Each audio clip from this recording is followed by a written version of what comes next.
Taton, ngasi aigi mitmangsida uriba saktamsibu karino. Nangna tawramlibasibu karino. Thoibi, kaigi kapino, kapkan paksate. Yumnak sagai onkraba tungsida minina ukraga nangbu lana kankini. Kansano, kaningba kansano. Yekki pallamana tatkraba. Ibanigi nungsiba. Bantung yauba ngamkidrabasu. Aigi thamoigi nungsibadi taton khagtani. Ukraba warisi ningsinguraga karibu kanakini.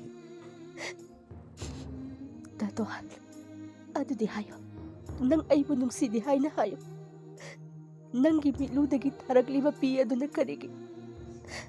Aduga nang ngasi hunglamliba mawong kaya. Nasana nasabu manghanaba honaribasina karigi. Hayo, aibu nungsidi haina amuktadi hayo. Ay chalage mini uraga fazade. Ngay ko taton. Taton ni kong pamdo. Hongleroy sila.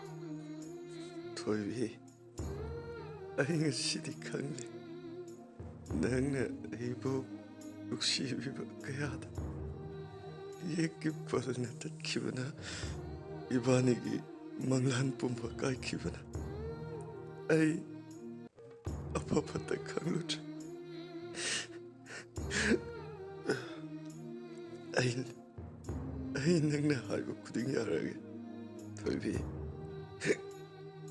ay kuding matadolake. Adubu Thoibi, nang aigi nusiba simadi. Ay tadok pungamla. Ay chalage. Taton.